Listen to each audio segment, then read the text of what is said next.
السلام عليكم واهلا بيكم في فيديو جديد. معاكم عمر نور، والحلقه بتاعت النهارده قنبله. هنتكلم النهارده عن هو يعتبر يا ابني يوتيوبر ولا بلوجر ولا هو بيعمل ايه دلوقتي، يعني مش فاهم. يوتيوبر مجهول الهويه بالنسبه لناس كتير جدا، ظهر على الساحه والناس عرفته بانه بيظهر مع مشاهير كتير جدا زي عمرو يوسف وزي مصطفى غريب وزي آية سماحه وناس كتير جدا، لكن اللي ما نعرفوش ازاي بيجيب المشاهير دول. ولما دورت وراه لقيت ان اكتر رايين شائعين في الموضوع ده، راي منهم كان بيقول ان هو واضح ان هو مع ايجنت جامده جدا وهي اللي بتجيب له الناس دي، وراي تاني بيقول جماعه انا شايف اياد الموجي بيجيب الضيوف اللي معاه عشان يسف عليهم من تحت لتحت وبيقعد يقلل منهم. ايه ده يا جماعه؟ هنسكيب الراي ده، ولكن كل دي معلومات غلط. انا النهارده في الفيديو ده هعرفك الحقيقه، بس قبل ما نبدا ما تنساش تعمل لايك وتعمل اشتراك للفيديو وتفعل زرار الجرس علشان خلاص قربنا نوصل 100,000 مشترك. عايزين درع صغنون يا ابني نحطه ورايا كده، بص بدل الباك جراوند العره اللي احنا قاعدين نصور عليها دي، درع كده صغير هبقى اديه لكم لفه والله اوعدك يعني. فيعني خلاص فاضل حاجات بسيطه، يعني كل واحد نزل يعني عمل زق معانا اليوم، يعني زق الدنيا زق الدنيا. اياد الموجي عامه مش لوحده، اياد الموجي في جندي مجهول بيقف في ظهره وبيدعمه، او بالظبط هي جنديه يعني هنعرف دلوقتي. الجنديه دي هي اللي بتدعمه وبتسهل له ان هو يطلع مع المشاهير دول، وبالاخص هديك الدليل القاطع عشان برضه ما تقولش ان انا بتكلم اي كلام. عزيزي المشاهد انا عارف في انسان فلحوسه بيطلع في النص يقول لك الواد ده بيجيب مشاهدات على ولا اي نعم انا طالع اجيب مشاهدات بس مش على الفاضي، بديك فعلا كونتنت. انت بتديني اشتراك انا بديك معلومه، يعني الموضوع فاهم احنا تجار عزيزي المشاهد. كمان انا هقول اسمها، يعني انا مش خبي عليك حاجه عزيزي المشاهد، لا هقول اسمها وده ممكن نقوله في نص الفيديو عشان اعرفك بالظبط هي مين دي ونتكلم عليها اكتر. بس الاول خلينا اديك الدليل على الكلام اللي انا هقوله في الفيديو ده علشان كل شيء اكون بقوله يكون عليه دليل، يا فاهم، عشان الناس الفلاحيس اللي بيطلعوا في النص دول. مبدئيا وخلينا متفقين كده من البدايه ان كل حلقه اياد الموجي بيعملها بتثبت ان اياد الموجي مش على علاقه او صداقه بالمشاهير اللي هو بيجيبها، زي عمرو يوسف وحلقه مصطفى غريب والناس دي كلها. لو ركزت في الحلقات هتلاقي بالهزار اللي بينهم اللي هو تحت لتحت عايزين المشاهد، هزار المشاهير ده هتلاقيه بيقول له يا ابني والله انا ما اعرفك اصلا يا صاحبي قسما بالله انا عمري ما لمحتك في لوكيشن، برضه مصمم ان انت صاحبنا، انت ليه عايز تصاحبنا؟ فالهزار ده كله احنا بنستنتج منه، ودي حاجه طبعا احنا عارفينها كلنا وشيء مفروغ منها. انا بس ببدا معاك بالبديهيات ان هو اصلا ما يعرفش الناس دي، فده هيرجعنا لنفس النقطه اللي هو مين اللي بيجيب له الناس دي. في لقطه مهمه جدا بقى عايزك تشوفها وبعدين نحللها مع بعض. يا صاحبي والله انت مصاحبنا، انا جاي اعمل معاك حلقه، احنا ما معناش ارقام بعض، يعني انا جاي مكلم صلاح عشان اطلع، طلبت منها رقم ما رضيش يدوني.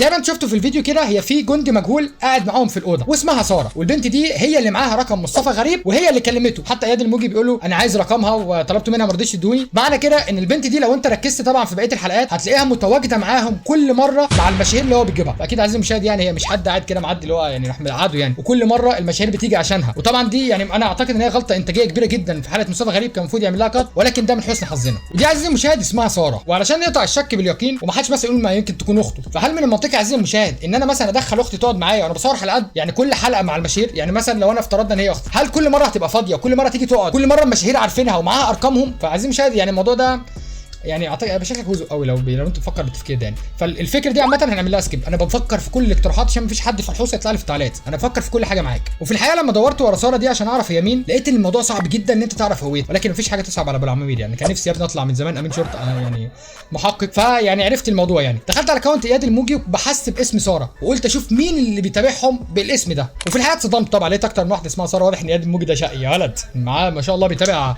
ناس كتير جدا اسمهم ساره يعني. لكن انا جات لي فكره عبقريه طبعا عمرها ما تخطر في بال حد، وهي ان انا اشوف مين من الناس اللي اسمهم ساره دول بتتابعه. يعني في ناس ممكن ما تعرفوش اصلا، فاهم، فدي مش هتلاقي عامل له فولو، مين بقى بيتابعه وعامل له فولو. فطبعا دي فكره ما تجيش في دماغ حد. الحمد لله ان انا شعر طويل قوي، الحمد لله انا تفكيري كبير يعني، فالحمد لله. ولقيت كذا واحده مشتبه فيهم، او بالتحديد يعني هم اتنين، عشان بس انا حبيت اوفر الموضوع عزيزي، لكن هم اتنين مشتبه فيهم. الاولى اسمها ساره الشامي، دي طبعا كلنا عارفينها، يعني دي ممثله مشهوره، لو انت ما تعرفهاش لا عيب، انا بحبها، كانت طالعه في مسلسل رحيم عملت دور اداء جامد جدا يا فنانه، يعني انا بحبك يا فنانه جدا. لو تعمل لي فولو برده، انا اسمي عمر نور على الانستجرام، انا بحب اياد الموجي وكلنا تبع بعض يعني، انا برده تبع لسه ساره اللي احنا هنتكلم عنها ده، فيعني اعمل لي فولو برده يا فنانه. والثانيه كانت ساره بركه، مش ساره بركه دي اللي يعني اهانه او يعني انا بقول ده راجل بركه وبتاع زينب، لا هي اسمها كده ساره بركه، وهي مش ممثله مصريه عامه بس برده في الوسط وعملت افلام كتير جدا ومسلسلات مع الاستاذ الكبير او النائب او يعني زي ما بتقولوا يا استاذ ياسر جلال، يعني عمنا كلنا. الراجل ده دلوقتي بقى 100 100. انا قابلته على فكره، صورت معاه مسلسل قبل كده، لا والله بجد ما مش كمان فيديوهات يعني. فالراجل ده انا بحبه عامه، فهي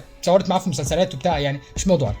بس انا احترت بين الاثنين. تفتكر هي ساره المصريه ولا ساره يعني الغربيه؟ لان الاثنين عاملين له فولو، الاثنين بيتابعوه، الاثنين بيعلقوا لبعض، والاثنين عاملين لبعض فولو، فالموضوع يعني مين فيهم ساره، ولكن بنسبه كبيره جدا هنروح لساره المصريه، وهقول لك ليه دلوقتي. اولا ساره يعني انا مش عارف جنسيتها بصراحه، انا اي حد عامه بعيد عن مصر انا ما اعرفش اميز جنسيته. يعني مثلا انا بالنسبه لي اللهجه السوهاجي زي اللبناني زي السعودي زي البحريني زي انا كلهم انتوا فاهم، انتوا كلكم بالنسبه لي بتتكلموا لهجه واحده، انا ما اعرفش اميز بينها عامه، يعني انا جاهل في حته اللغات دي، فانا ما اقدرش حد. انتوا بقى طبعا هتظهر لكم صورتها، فاللي يعرفها يا ريت يقول لي، اللي يعرف مثلا هي اتعاملت معاه قبل كده يا ريت يفيدنا. احنا عامه كل يعني عاملين الفيديو ده عشان نستفيد كلنا، يا ريت برده يفيدنا، يقول لنا لو شاف مثلا بيعلق لها لحد. طبعا في ناس بتبقى مدمنه اياد الموجي فبتقعد تتفرج عليه اكتر مني، انا طبعا مشاغلي كتير فيا دوبك بلحق اصور فيديو ده واعمل فيديو عن يوتيوبر تاني اخد مشاهدات يعني كده يعني فاهمين، فهي الدنيا بتمشي كده عزيزي المشاهد يعني. فاللي يعرفها بجد يا ريت يقول لنا اوكي. بس انا عامه هروح شويه لساره المصريه او الممثله المصريه، ان انا لما دخلت لقيت ان هم قعدوا يعلقوا لبعض، فبرضه الموضوع يعني اولا هي ساره اللي ذكرها مصطفى غريب هي اسمها ساره، الاثنين دول قريبين جدا لاياد الموجي وهي اوريدي تعرف اياد الموجي، اوريدي بيعلقوا لبعض، فالموضوع حسيت ان هو يعني. وخلي بالك عامه انا عايز اقول حاجه، قبل ما اياد الموجي اصلا يعمل حلقات اللي هو السبت الممتاز والحاجات دي كلها، واللي هو يطلع بقى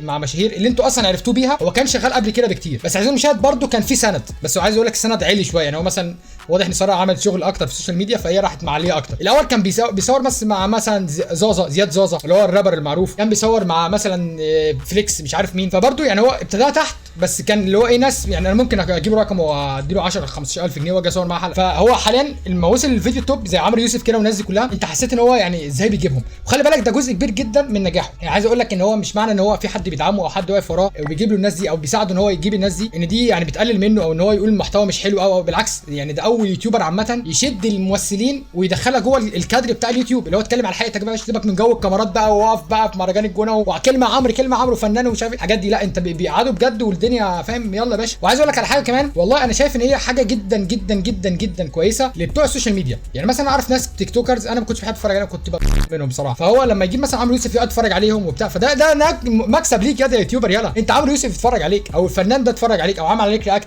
يعني بحس ان هم يعني بيعمل مشاكل اكتر لان يعني فاهم كده. ولكن انا شايف ان هي حاجه حلوه، الممثل ده بيتكلم على طبيعته بيقعد معاك كده، فبتشوف جانب تاني من الممثل برضه غير انت بتشوفه على التلفزيون، فدي حاجه كويسه جدا. احنا متفقين ان الممثل بيجي بيقعد معاه وقت محدد وهو تقريبا الساعه، ما بدوش اكتر من كده يعني عامه. ولو لاحظت مع كل الممثلين اللي جيهم هتلاقيهم باصين دايما في الساعه، وقت الفيديو محدد، عاملين حلقه ساعه. فبرضه عايز اقول لك على حاجه، لو دي علاقه صداقه كنت هتشوفهم كتير مع بعض. بمعنى ايه؟ بمعنى مثلا كانوا يطلعوا مع بعض تلاقيهم في ستوريهات مع بعض في ريلز، تلاقيه موجود معاهم في اكتر من مكان. لكن هو الموضوع ان هو حلقه بتتصور الساعه مثلا، وكأن حد جايب عمرو يوسف تعالى يا باشا صور معاه الحلقه مده ساعه مثلا وامشي. يعني الموضوع مش صداقه خالص زي ما انت فاكر، ان هو مثلا حد ممكن يقول لي لا يا عمر ممكن كل دي تخمينات، انا معاك ان كل دي تخمينات، لكن ممكن حد يقول لي طب ما هو ممكن يكون صاحبهم في الحقيقه. بص اولا مستحيل يكون يوتيوبر ايا يكن يعني ما اقصدش اقل منه، بس يكون مصاحب مدى الممثلين دي كلها وده شرق وده غرب وايه سماحه ايه اللي جاب عمرو يوسف فاهم. يعني موضوع حضرتك مختلف جدا، ممكن يكون الممثلين نفسهم دول ما يعرفوش بعض فاهم الفكره. فعايز اقول لك ان هي لازم يكون حد وراه. يمكن انا ما اصبتش 100% او يعني يمكن دي كلها اجتهادات او يمكن راي شخصي عشان ما يفريش الفيديو لو اتفرج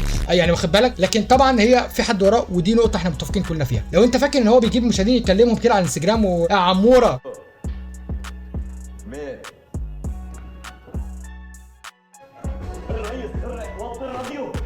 ايوه يا عموره شفت الحلقه اللي فاتت طبعا انا عارف ان انت بتموت فيا، عايزينك الفيديو الجاي ان شاء الله يوم السبت، ده ما بيحصلش. في نهايه المشاهد هطلب منك ان انت تقول لي رايك في الحلقه، يعني انا ممكن الفيديو ده يكون قصير جدا فوق ما انت متخيل، ولكن انا عامه بحب الفيديوهات القصيره عشان تتفرج على الاخر وما تحسش بملل. اصل انا يعني دلوقتي من ذهب عايز المشاهد، فانت اتفرج على الفيديو ده اقلب على الفيديو اللي بعده في قناتي برده ما تروحش بره، يعني اتفرج على الفيديوهات اللي جايه، اقترح لي عايز تعرف ايه عن اي يوتيوبر، قول رايك في المحتوى، اعمل لايك اعمل اشتراك شير الفيديو ده مع اصحابك، يعني بحب الموضوع ده جدا عشان نوصل ل 100000 يعني. فبس هو ده الفيديو بتاع النهارده، سلام.